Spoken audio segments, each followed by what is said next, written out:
I'm too young to have been a member of the IWW when people were risking their lives to bring us a 5-day week and the 8-hour day. But I have been inspired by their take no prisoners history in pursuit of better conditions for the workers of the world.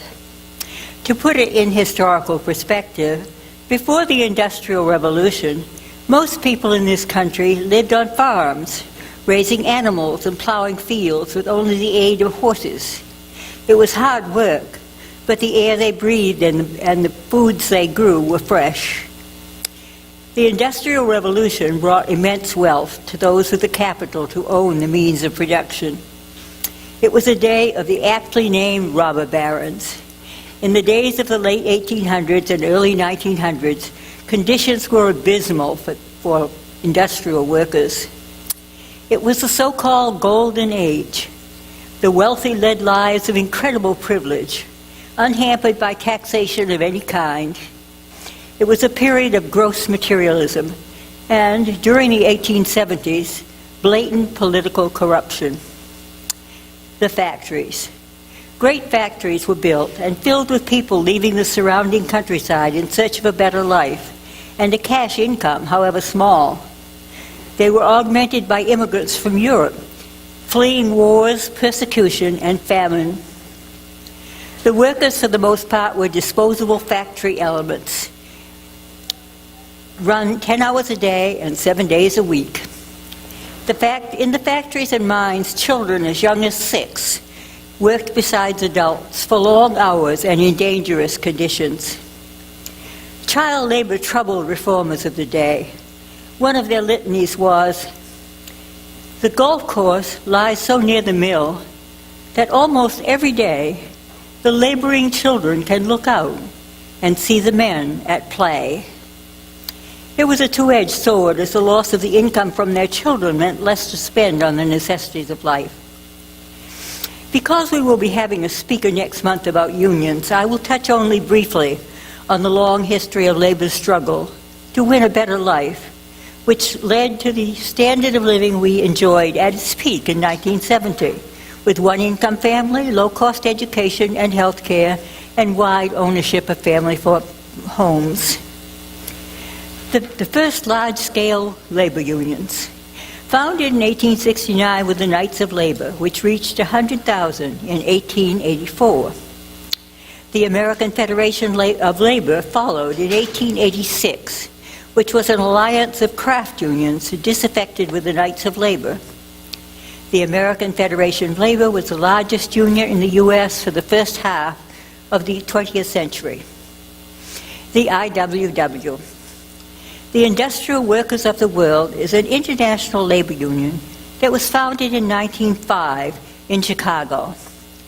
It was formed by delegates from the Western Federation of Mines, together with other groups opposed to the American Federation of Labor because the AFL refused to include unskilled workers in craft unions and because of its acceptance of capitalism. The convention. A convention was held where the groups announced their desire to unite all workers, skilled and unskilled, under one big union. It drew radical leaders from across the nation, including figures such as Big Bill Haywood, Eugene V. Debs, Mother Jones, and Daniel De Leon, all figures who had spoken against the AFL in the past. The IWW was open to all workers, skilled or unskilled, with no restriction as to race, occupation, ethnic background, or sex, as had been the usual case in other unions. It made efforts to organize groups that had previously been overlooked and ignored by other unions, including women, African Americans, and immigrant groups such as the Finns and Italians. The IWW combines general unionism with industrial unionism, as it is the general union whose members are further organized within the industry of their employment.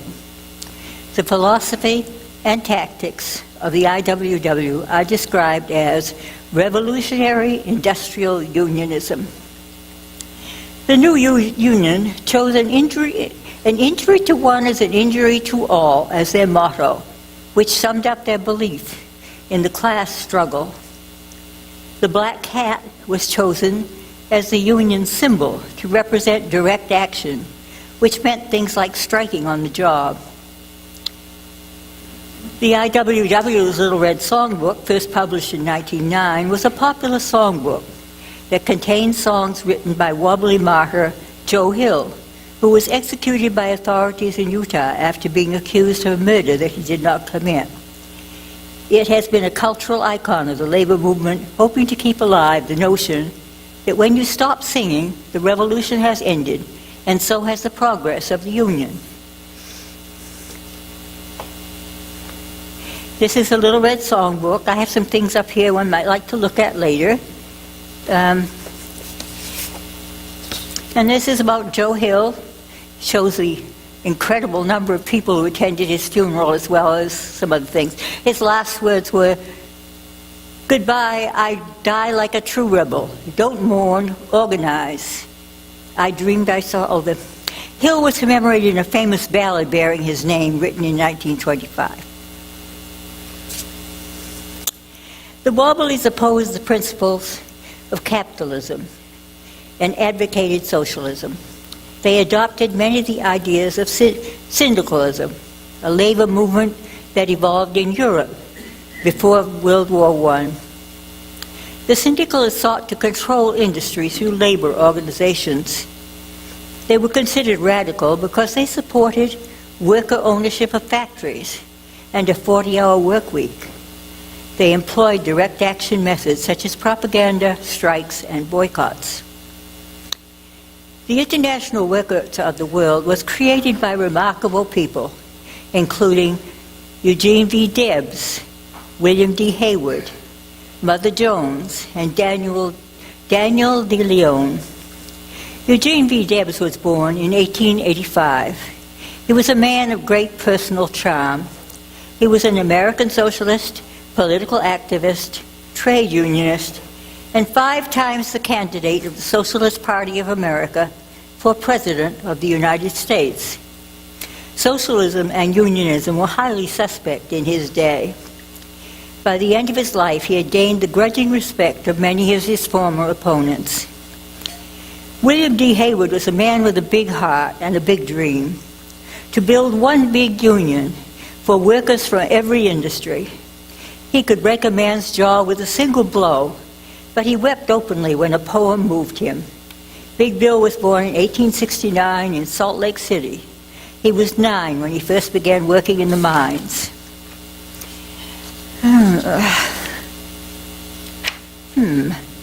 What happened? There's 3.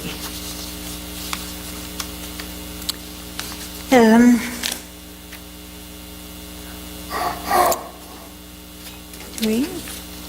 I'm missing a page. Ha. That's too bad. Well, I was going to go on and tell you all about the other 2 people. The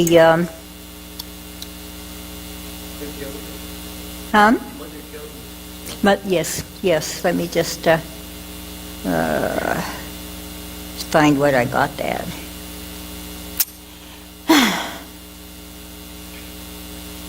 Yes, I told you about Eugene V. Debs and William D. Hayward, although there was a lot more about him. And then Mother Jones and Daniel de Leon. I apologize. Okay. The Lawrence textile strike. In 1912, led by the IWW, was a strike of immigrant workers in Lawrence, Massachusetts. It involved the American Woolen Company, Governor Eugene Foss, Massachusetts State Police, and the Massachusetts National Guard. Prompted by a 2-hour pay cut corresponding to a new law shortening the work week for women, the strike spread rapidly through the town, growing to more than 20,000 workers and involving nearly every mill in Lawrence. Goals were the 54-hour week, 15% increase in wages, double pay for overtime work, and no bias towards striking workers. The strike united workers from more than 40 different nationalities. carried on through a brutally cold winter, the strike lasted more than 2 months, defying the assumption of conservative trade unions that immigrant, largely female, and ethically divided workers could not be organized. In late January, when a striker, Ana Lopezzo, was killed by police during a protest, IWW organizers Joseph Itor and Arturo Giovanni were framed and arrested on charges of being accessories to the murder. IWW leaders Bill Haywood and Elizabeth Gurley Flynn came to Lawrence to run the strike. Together they masterminded its signature move, sending hundreds of the strikers' hungry children to sympathetic families in New York, New Jersey, and Vermont. The move drew widespread sympathy, especially after police stopped a further exodus, leading to violence at the Lawrence train station. Congressional hearings followed, resulting in exposure of shocking conditions in the Lawrence mills and calls for investigation of the, quote, wool trust, close quote. Mill owners soon decided to settle the strike, giving workers in Lawrence and throughout New England raises of up to 20%. The Lawrence strike is often referred to as the Bread and Roses strike. It originated from a speech given by Rose Schneiderman. A line in that speech, "The workers must have bread, but she must have roses too," inspired the title of the poem Bread and Roses. It was first published in 1911 with the attribution line, "Bread for all and roses too," a slogan of the women in the West. The poem has been translated into other languages and been set to music at least by 3 composers. Organizing migratory agricultural workers and lumberjacks. Between 1915 and 1917, the IWW's Agricultural Workers Organization organized more than 100,000 migratory farm workers throughout the Midwest and Western United States, often signing up and organizing members in the field, in rail yards, and in hobo jungles.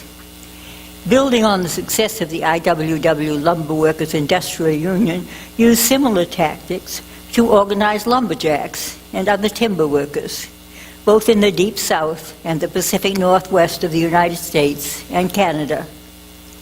The IWW lumber strike of 1917 led to the 8-hour day and vastly improved working conditions in the Pacific Northwest.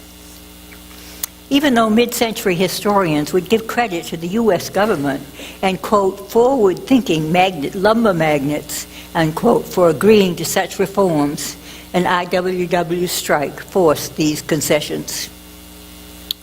IWW's first decades. Between 1906 and 1928, the IW created more than 900 unions located in more than 350 cities and towns in 38 states and territories of the United States and Canada. Throughout the country, there were 90 newspapers and periodicals affiliated with the IWW, published in 19 languages.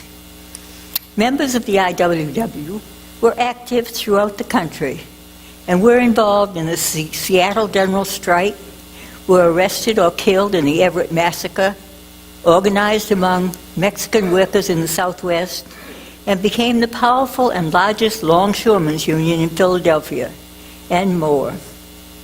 From 1906 to 1928, the IWW was responsible for 150 strikes. At its peak in August 1917, IWW membership was more than 150,000, with active wings in the U.S., Canada, and Australia. I had some other things that would be on the table back there that were going to come when I talked about them, but I didn't. This is Mother Jones. She was born in Ireland in 1837. She didn't become active in labor causes until she was in her late 50s. She married in 1861 and had 4 children. Her husband George and all 4 children died in a yellow fever epidemic in 1867. She then moved to Chicago, where she lost her home, shop, and belongings in the Great Chicago Fire of 1871. Having connected with the Knights of Labor and finding them too conservative, she became involved in more radical organizing by 1890. Speaking at strikes around the country, her name often appeared in newspapers as Mother Jones, white-haired labor organizer in her signature black dress and plain head covering. Often ordered to stay away from miners, she refused to do so, often challenging the armed guards to shoot her. In 1903, Mother Jones led a children's march to protest child labor to President Roosevelt. In the 1920s, she wrote her biography. Famed lawyer Clarence Darrow wrote the introduction. She died in 1930. She was buried at the Miners' Cemetery at Mount Olive, Illinois, because it was the only cemetery owned by a union. She's best known for her support of mine workers in several key strikes and by the magazine which bears her name, called Mother of All Agitators, the Miner's Angel, Fierce Fighter for Workers' Rights, and the Most Dangerous Woman in America. Okay. And I don't have the thing about this is Elizabeth Gildy Flynn. This stuff will be on the back if somebody wants to see them. Oh, this is a T-shirt for the industrial workers of the world. And you saw the little red songbook, okay. Big Bill Haywood. If one man has $1 he didn't work for, some other man worked for $1 he didn't get. Haywood was born in Salt Lake City in 1869, son of a Pony Express rider who died of pneumonia when Bill was just 3. At age 9, Bill punctured his right eye with a knife while whittling a slingshot, blinding it for life. Bill was also 9 when he first began work in the mills. The 1886 Haymarket riots, trials, and executions made a deep impression on Haywood, inspiring, he would later say, his life of radicalism. Haywood was a big man with a big heart to build one union for workers from every industry. He could break a man's jaw with a single blow, but he wept openly when a poem moved him. William D. Big Bill Haywood ranks as one of the foremost and most feared of America's labor radicals. Physically imposing, with a thunderous voice and almost total disrespect of the law, Haywood mobilized unionists, intimidated company bosses, and repeatedly found himself facing prosecution. In 1915, Haywood became the formal head of the IWW. He led strikers in Massachusetts and New Jersey and helped recruit the over 3 million mine, mill, and factory workers that at one time or another were Wobblies. I read that.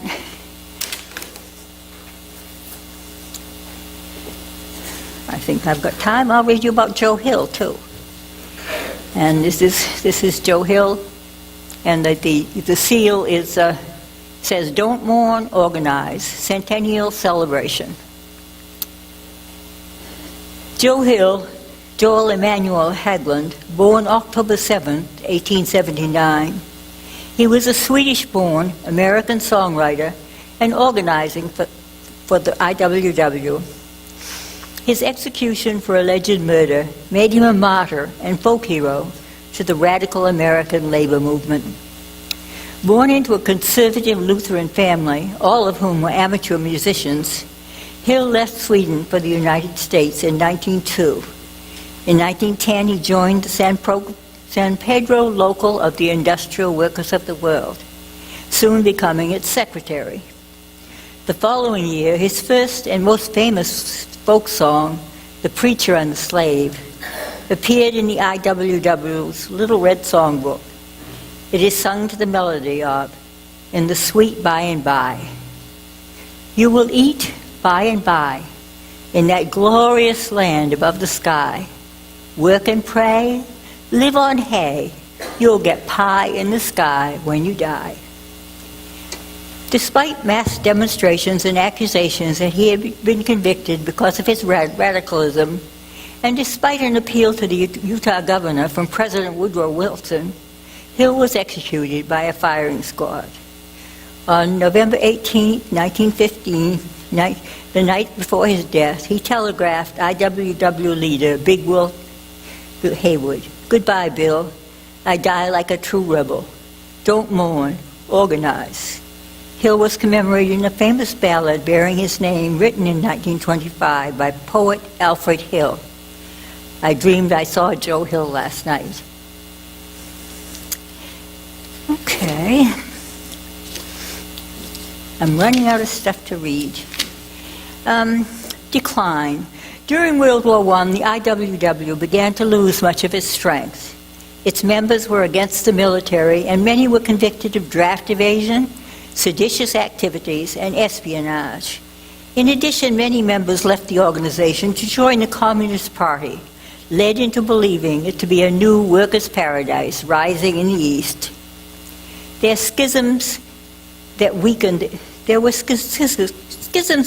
the Union. By 1930, the IWW was no longer regarded as an influential labor union. Nevertheless, it still exists today. Achievements. The IWW was responsible for several gains for organized labor. It brought together skilled and unskilled workers into one union. It achieved better working conditions and a shorter work week in many areas of labor. And it set a structural example that would be followed by future labor unions. It did this at a heavy cost of injury and loss of life to strikers and their families. Today, it is a member-run union for all workers, a union dedicated to organizing on the job, in our industries, and in our communities. IWW members are organizing to win better conditions today and build a world with economic democracy tomorrow. Quotes and inspiration drawn from Wikipedia, the IWW webpage, and links and numerous other sources available online. Thank you.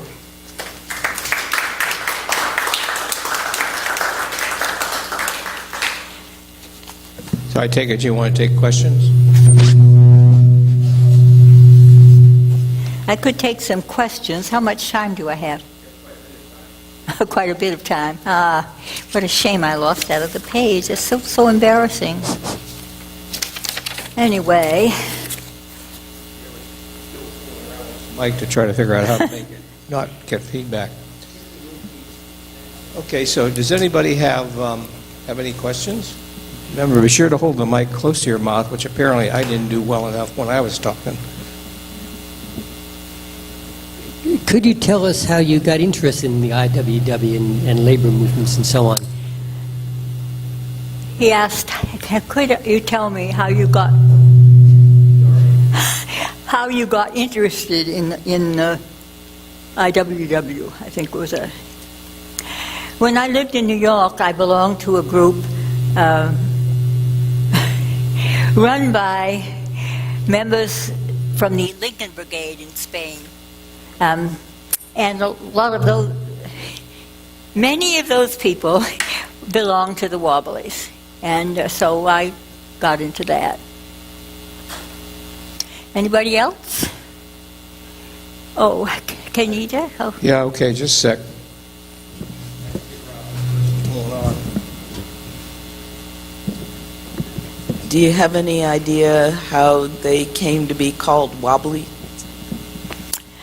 I don't think anybody knows. They mentioned it in the literature, but they didn't really say. It sounded as nobody knew how it was called that. I guess the IWW somehow led to that. Sorry. Huh? They had to do something with all those W's, yes.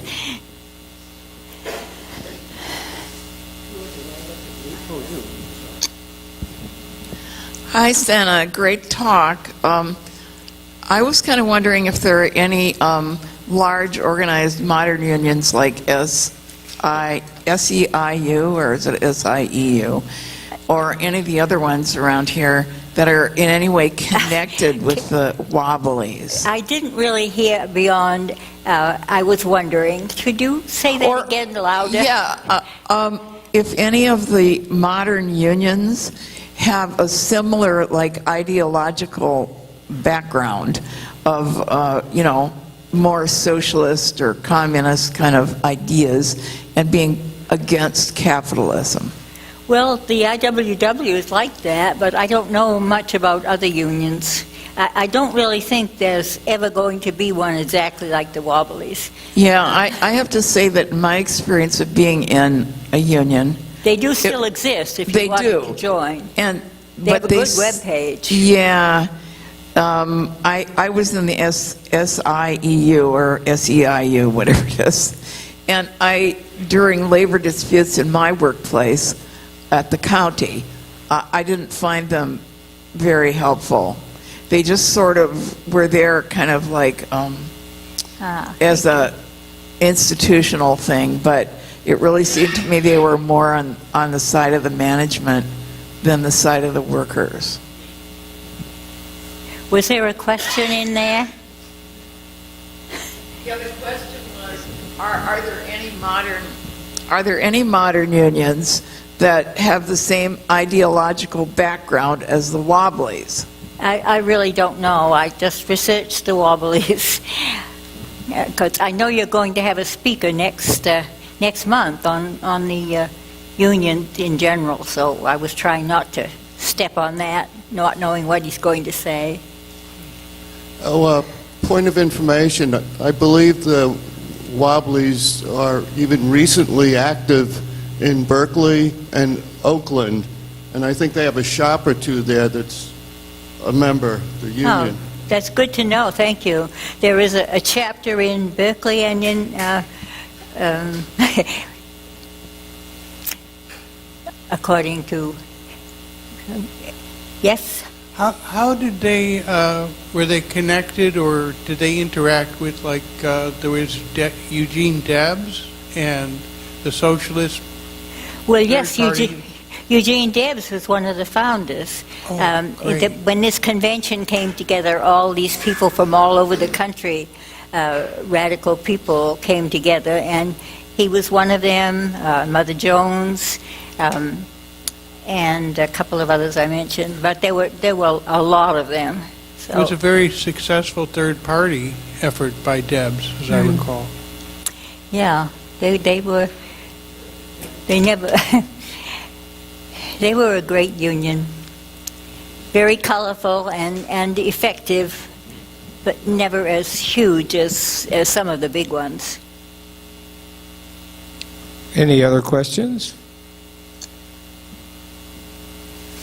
We haven't run out here. We've got lots of time. Oh, great. I'd like you to say more if you have information. You indicated that it was open to I don't know why I can't hear people. Is it not loud enough or what? I've got this thing on me. I think it's probably because of the echo in here. Yeah, there's that. You commented that the Wobblies were open to all without Yes. regard to gender or race. And I was reflecting when you were talking about that on the experience in the South where I grew up. Most of the unions, as I recall, were trade. There was a plumbers union, electricians union, steel workers union, none of which allowed black persons to join. There was a separate union, and I can't recall the name of it now, but that was laborers, was simply the category.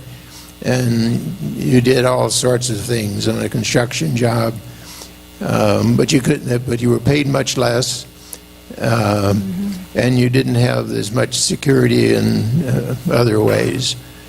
As a college student, I had obviously no well, maybe it's not obvious, but it was to me. I had no specialized skills.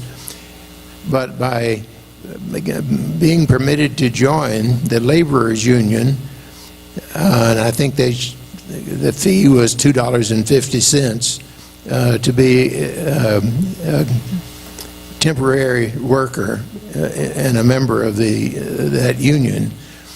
And rather than getting 50 cents an hour, I got $1.25.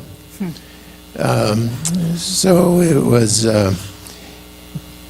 but it just reminded me when you made the comments how racism is tied into so many of the core aspects of our whole society. And do you have anything more that you might say about the Wobblies and how they were open, how they were able to be open in very segregated parts of the country, which included most of it, I suspect?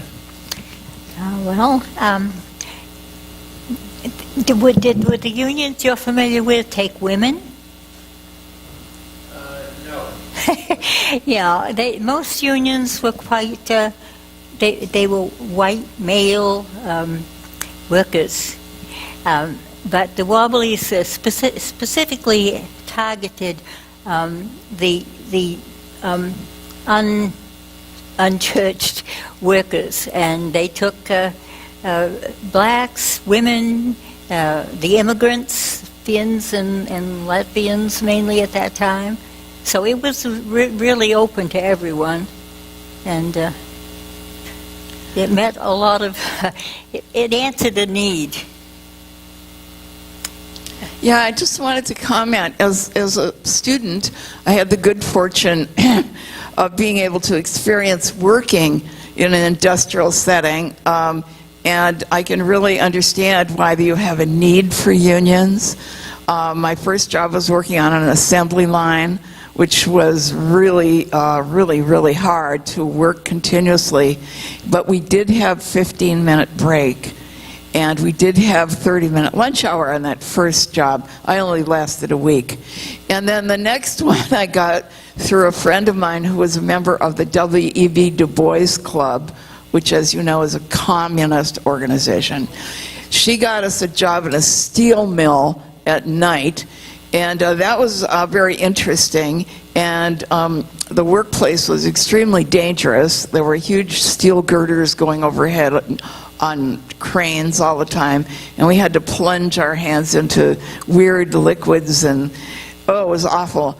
But the worst part is that the men that worked there didn't want women on the night shift or any shift, so they would fill up rubber gloves with water and knot it off, and then while we were working, it would suddenly throw it, and hit you in the back or the head. And so because we complained to the foreman, but we never got any protection from that kind of harassment. So I only lasted a week at that job too. And they ask us why we need the Equal Rights Amendment.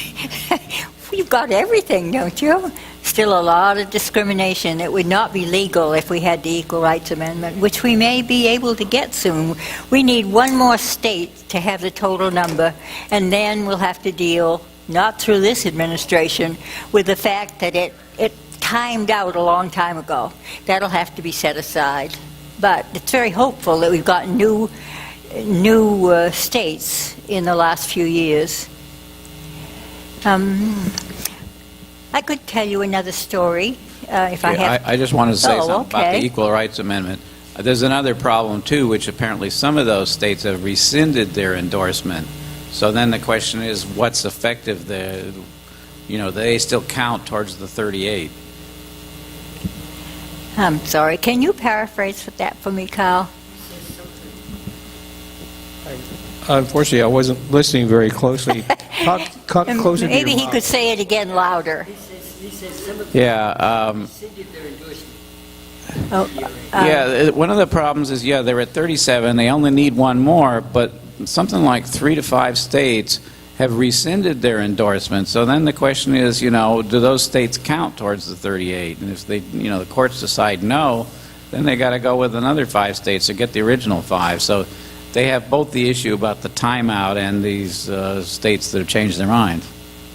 Well, I hadn't heard that, but it's another hurdle that will have to be crossed, but I don't see any sign that people are giving up on trying to get it. It's quite a popular cause these days. Any other questions? I have my comment and question, be a little controversial. You do realize that the unions have diminished in their activities over the last few years. And what happened was eventually the IWW went down and others rose up. Do you know what the issues were at the time of the reading that you did? I'm so embarrassed I can't hear people. I've got my hearing aid on. What? Your microphone is over your ear. Is it covering your ear? Would that make a difference? My microphone's over my ear. It's supposed to be over my ear, right? No, that wouldn't make a difference. Well, I don't know what to say. Anyway, there was a question there. Did you catch it? Here's one here, I guess. See if he can hear him. Just a little more information to your point. The IWW started going downhill over the schism in 1925. In the recent history, in the last 10 or 20 years, there was a breakup. Different parties, different ideas, they broke off. Yeah, there within were the union. schisms. There were schisms, and that certainly led to difficulties. I didn't really research them or what they were about, but I did read that there were schisms that were part of the reason that it went downhill. But on the upside, for those who are interested, it's been making a comeback in the last 10 to 20 years. A comeback in what? In membership and spreading. Well, I hope so. They have a very nice website and lots of links to all kinds of information, and I was hoping to... I didn't seem to have couldn't find my little IWW button, and so I joined, and they were supposed to send me, a kit. It would have included a button, but it hasn't come yet. So I am now, I think, again, a member of the Wobblies. So you had some other comments, Sena, that you wanted to present? Well, do I have some time? Yes. Okay, well, I wanted to, I had this in the speech, but I took it out because I thought it's a little off topic. But one of the terrible things that happened during the time of the factories that were so horrible to work in was this shirtwaist triangle factory fire, where the floor was littered with lint and fabric and everything, and somehow it caught fire. And the women fled to the doors, and they were locked because they wanted to be sure nobody left without their permission, I guess. So people below saw what looked like bundles of fabric being thrown out the window, and they realized those were women trying to escape burning to death. So there are a lot of horrible stories about what life was like then. And there are wonderful pictures of the children, a flock of little boys all smudged up coming out of the mine, and things like that. And I didn't have time to get that too. I spent a lot of time on it, but I didn't get everything done I would like to have gotten done, besides missing an entire page of my talk. Well... Oh, hold on a sec.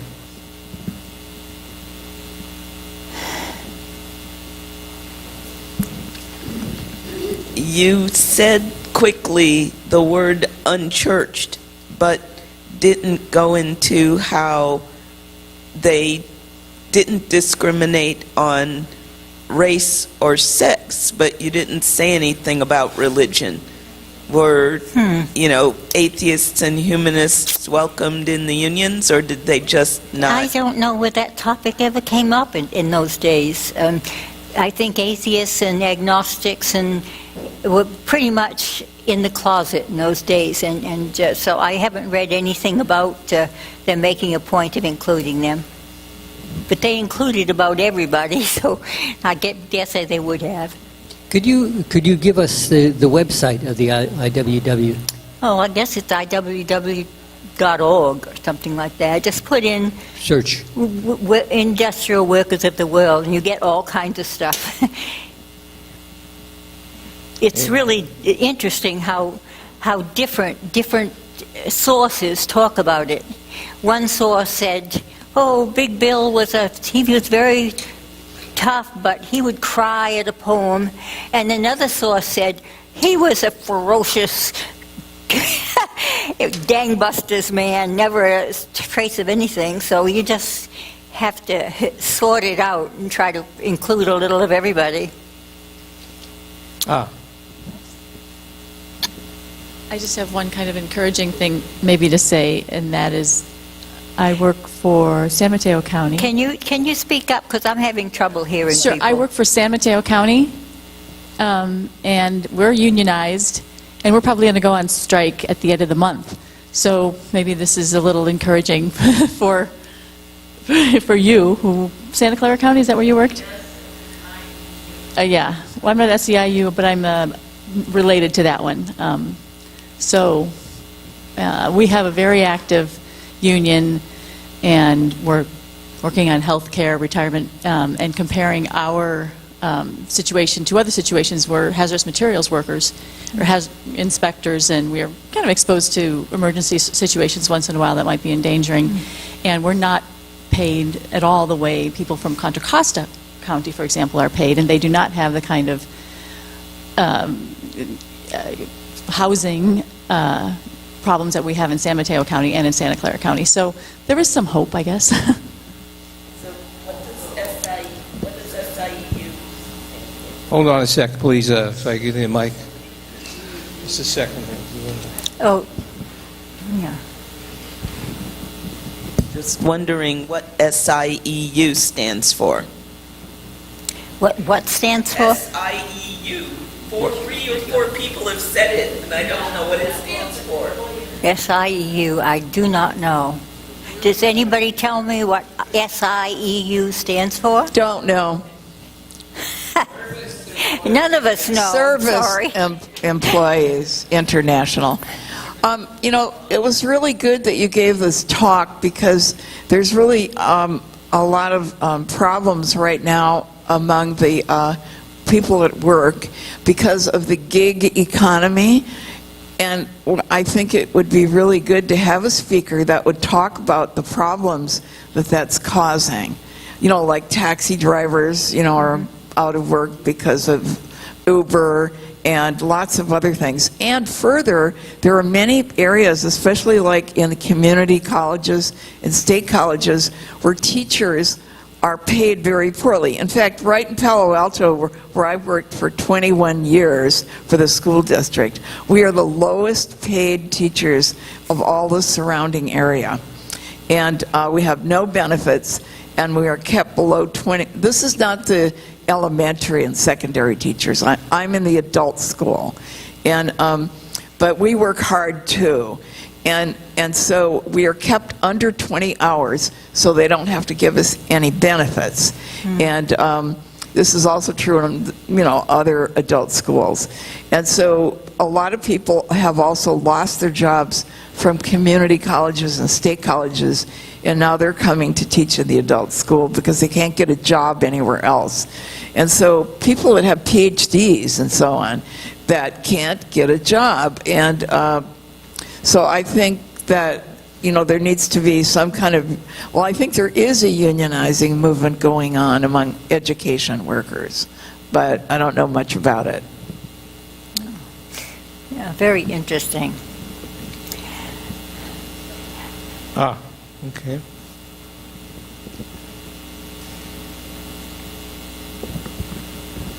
So what weapons do unions have other than strikes?